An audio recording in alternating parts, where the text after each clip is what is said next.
umaga, magandang gabi kung nasaan panig tayo ng mundo ha. Pero ngayon po ay umaga na sa Pilipinas, no? Mag-aalas 6 ng umaga dito at ngayon po ay Martes, March 10 of 2026. Ayan.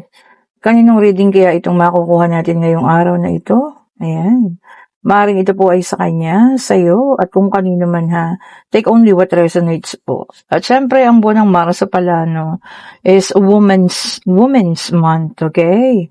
So, Feminine Divination. Oh, sabi nila pagka ganitong buwan, napakalakas ng intuition, ayan, ng pakiramdam ng mga babae. Oh, comment down below, totoo ba ito? Oh, 'di ba? Maaari, pagka ganitong buwan daw, talagang napakalakas ng iyong intuition at 98% ng inyong kutob ay maaaring totoo. Oh, kinukutoban na ba kayo dyan? Anong mga kutob-kutob natin dyan? Okay po? So, ang reading natin today, sabi ko nga, no, pwedeng sa'yo, pwedeng sa kanya, pwedeng kung kanino man. So, take only what resonates po, ha? Okay, so ayan, kompleto ng ating first four spread card, So we have the Page of Swords, Three of Cups, meron tayong Page of Pentacles, and we also have the Six of Cups. Tingnan nyo naman, talagang parehas pang lumabas. Okay, sige. Tingnan natin, ha? Tingnan pa po natin. Okay, sige, tingnan pa natin. Okay, meron tayo rito, King of Swords. Okay po. Sige, check pa po natin. We have here the Six of Pentacles. Okay.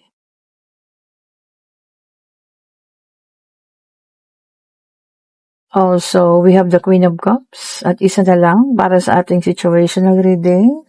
Ngayong umaga na to, we have the High Priestess. O, see?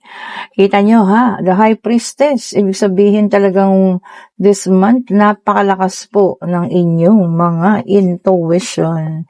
Okay, so kompleto na ang ating reading na situational para sa umagang ito. So, meron tayong nakikita rito. Pagbabalik to Kita nyo ho, yun nga yung tinuro ko dalawa kaagad. Reunion, and this is also a Six of Cups, which is also a reunion. So, parehas ha. Okay po. Dito kasi parang may pinipili siya. Maaring ang iyong King of Swords. Alam mo, tingin ko rito nagkahiwalay na kayo And you're doing okay. Okay ka na. Pero, ang nangyayari dito, siya po, no? Feeling ko magde-decision siya, ang iyong no gender specification na lalaki, babae, no? Magdedesisyon siya kung iiwanan niya si Bakekang. There will be Queen of Cups. Ayan. Ang Queen of Cups is full of emotion. So, sari-saring emosyon yan. Kung sakaling balikan ka ng taong ito. Kasi bakit? Makakaramdam si Bakekang ng pagkatalo. Oh, 'di ba? Ibig sabihin, kaya bumalik sa'yo or babalik sa'yo ang person mo kasi siya ay talunan. Oh, hindi po ba? Okay, so kung sa iyo mangyayari ito, tanong ko lang kaya mo bang tanggapin? Matatanggap mo ba ang person mo? Ayan, kasi magdedesisyon na siya He's going to decide, okay? Kung babalik ba siya sa'yo. Ayan ha. Pero nag-iisip na siya.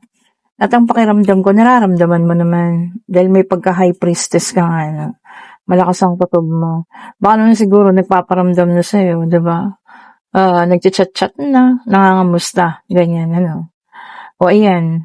So, by this time, talagang makakaroon ng pakiramdam sa Bakekang na siya po ay natalo mo. Oh, napaka-interesting ng reading natin ngayong umagang ito, ha? Para sa akin, ano naman ngayon? Ay, dalawa talaga, So, we also have here the Queen of Cups again, para sa second deck. Sabi niya dito, full of emotions, and different emotions. May galit, sama ng loob, may kalungkutan, may pagluha. So, iba-iba ang mararamdaman niya. I think she also deserve, diba? Deserve niya ba yun? Yes. Deserve niya po yun. Kasi in the first place, siya yung unang-unang nagparamdam sa'yo ng ganon, diba? nung inagaw niya ang person mo. Pero ngayon, eto na, nagkabaliktad na. So, siya naman, dapat lang, di ba? Ako, yun lang, isa kong talagang gusto, no? Lahat ng mga agaw, lahat ng nanakit, maramdaman nyo rin yung iwanan kayo, di ba? Kasi ginawa nyo yun eh. Oh, di ba, no? Binitawang yun, ha? And we have here, the of Cups. Ayan, sabi niya rito, no? Wishing coming true. Wishes. Lahat naman ang hinihiling mo ngayon. Ano? Ito na, paparating na. Mapupuno na ang mga kopas mo if it's a financial. So, ito na, ha? Kaya lang, sabi ko nga, no, hindi ko alam kung gugustuhin mo pa sa kanyang pagbabalik. Baka naman kasi independent ka na, hindi mo na siya kailangan. Yung mga ganong bagay, di ba? And we have the Magician. O, ayan. Lumabas ang the Magician. Siya mismo talaga yung gagawa ng pagdesisyon na ito, no? Na, alam mo yun, aalis siya. Uy! Patong-patong na ang reunion na to, ha? Tignan nyo naman, ano? So, sabi niya rito, no? Memories of you. Oh, yung mga alaala mo daw. Yun ang hindi niya makalimutan. Oh, isa pa yun sa babalik-balikan niya, no? Siguro nagkaroon din siya ng, alam mo yan, pag iisip between you, si Bakekang. Siyempre, di ba, nakilala niya na yung ugali nun. O, di ba? Eh, di nagkaroon siya ng pag-iisip ngayon. Kung sino yung mas okay. O, di ba? And we have here the Four of Cups. Ayan, regrets. Ayan po ha, remorse, nostalgia. O, yun ang mga nararamdaman niya ngayon. Kalungkutan, ano? Ayan, panghihinayang. At lagi niya naaalala yung magkasama kayo. Wow. O, diba? Sabi ko naman sa inyo eh. Kahit hindi ka gumanti, ang universe ang gaganti sa inyo, ha? And we have here the Ace of Swords. Ayan. So, maraming paparating, no? Na ideas. Pwedeng sa'yo, pwedeng sa kanya. Nag-iisip din siya talaga kung paano ka makakausap. So, sana maraming idea na papasok sa kanya.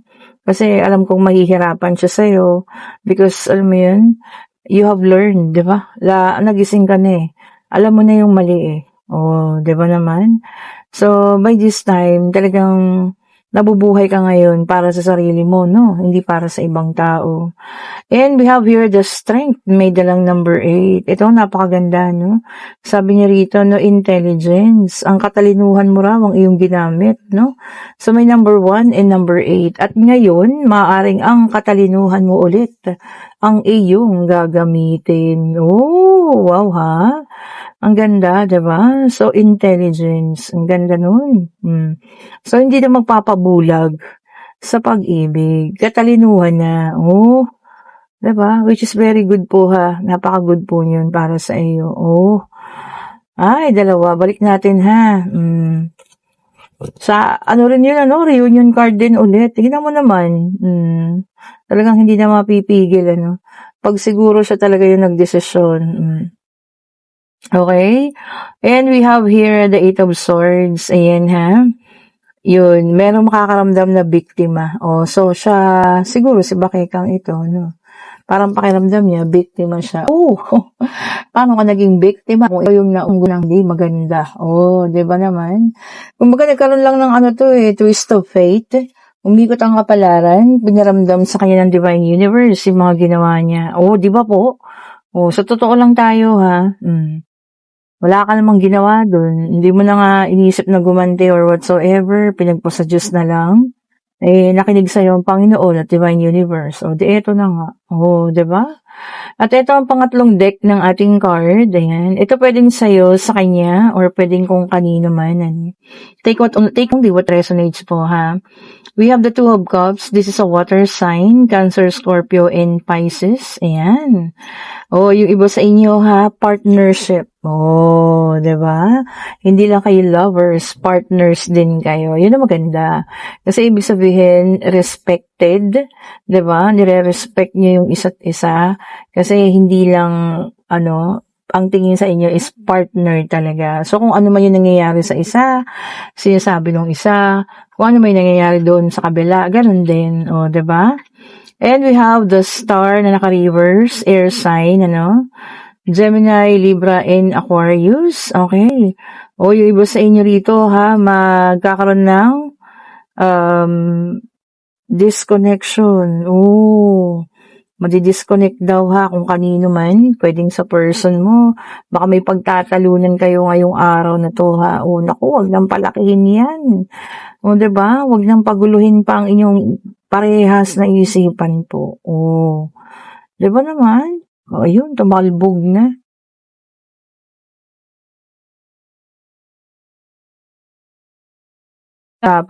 Sa umpisa pa lang, gawa na po ng paraan ha, para hindi na lumaki. Nine of Swords, air sign ulit. Ayan ha. So, meron tayong water, air. Ayan. Naka-reverse ang ating Nine of Swords. So, ayan. Sabi niya rito, no? Magre-release na raw ng mga takot. Kung ano man yung mga takot na yan, natatanggalin na raw. Which is good. Diba? Mabuhay tayo sa ngayon, wag sa nakaraan. Wag tayong mabuhay sa takot. Mabuhay tayong may pag-asa. Diba? Nakaya natin ang lahat ng mga bagay na ito. Sa Diyos lang tayo kumapit po ha, hindi sa kung ano pa man. Ang Panginoon lang talaga ang may hawak sa atin, wala na pong iba. And the Hangman na naka-reverse, water sign ulit. Ayan. May magkakaroon ng mga delay. Okay? So, hindi maging smooth. Pwedeng transaction mo ito. Pwedeng application. So, magkakaroon ng delay po ha. Kung ano man, pwede rin pag-travel. No? So, alamin niyo yun ng maaga para alam mo yun kung kaya pang gawa ng paraan. And we have here the Empress, Earth sign naman ito. Taurus, Virgo, and Capricorn. Ayan. Sabi niya dito, no, development. May pagbabago. Pagbabago siguro tungo sa maganda, diba? Diba? Mas okay yun. Kaysa naman pagbabago tungo sa hindi magandang pagbabago naman. Diba? Doon lang tayo sa mga positibo po, ha? Always be positive. Sabi ko, pinakamalakas na yan, ang tawag dyan? Pinakamalakas na panghatak, no? Ng kaswertihan dito sa atin. Hindi nyo kailangan magsuot ng anong kulay ng damit, di ba? Pagiging positibo lang po, ha? Maging positibo lang kayo sa buhay. Ang laki sa ng hatak niyan na swerte po. Di ba? Kasi kung punong-puno kayo ng negativity sa katawan, naku, negative aspects din po yung mahihila ninyo, ha? We have here the Judgment, fire sign. So, kompleto na, no? Water, air, earth, and fire. So, kompleto na po, ha? So, meron tayo ditong panibagong yugto daw. Kung ano man ito, ha? Panibagong yugto pwedeng sa iyong pag-ibig, panibagong yugto ng iyong buhay, panibagong yugto ng pakikipagsapalaran mo, ha? Kung ano man ito, panibago na raw po ito. Diba? And we have here the Nine of Cups, water sign ulit. Ayan. Itong maganda, no? Satisfaction. Masasatisfied daw sa mga kung anumang bagay na yan, ha. So, magiging, masasatisfied ka. So, hindi kulang, hindi sobra, satisfied lang. And para sa ating last card, ng deck of cards, this is the Justice, air sign ulit. Ayan. Sabi naman dito, no, balance. Balance na ang lahat. Pwedeng ang pag-iisip mo, pwedeng ang pag-ibig mo, pwedeng ang financial mo, ha. So, balance na po lahat. Uulitin ko po, ha. Ang swerte po ay malapit sa mga taong positibo. Hindi nyo kailangan magsuot ng mga anong kulay ng damit, ganyan, or kung ano man. 'Di ba? Maaring magsuot ng mga pampaswerte, ganyan.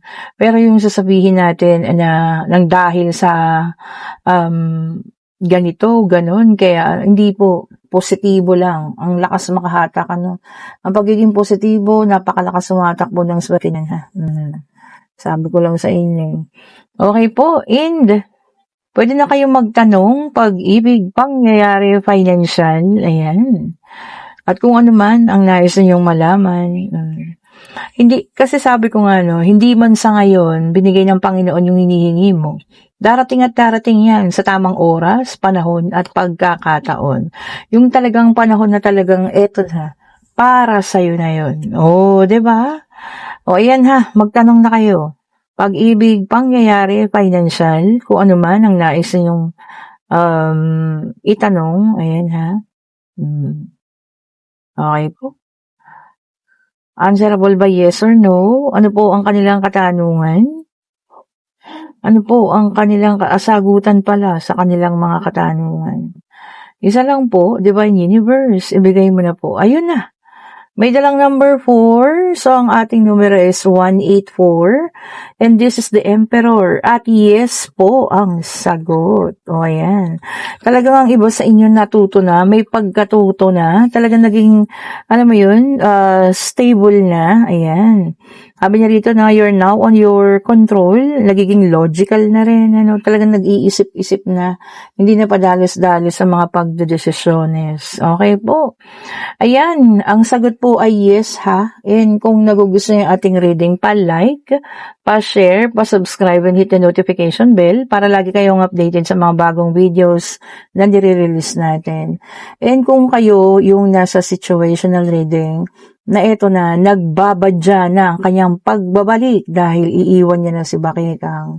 Well, sabi ko nga, kayo at kayo pa rin po ang magdedesisyon. Buhay nyo yan, kahit sabihin ko sa inyong wag na, pero kung mahal nyo pa, wala po tayong magagawa. Okay po? On the end, sabi ko nga, sa hulit-huli man, kayo pa rin ang magdedesisyon po. Ayan po, sa lahat ng gusto ng ating mga bracelet, ayan, mag-order na kayo. At sa lahat po ng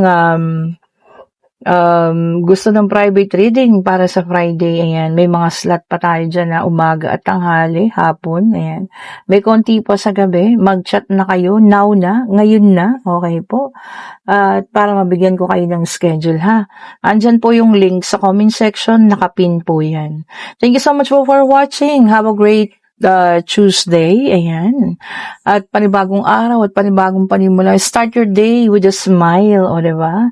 Para alam mo yun, bagaang lang yung dating. Stay safe po ha sa magte-travel. Bye-bye po sa inyo.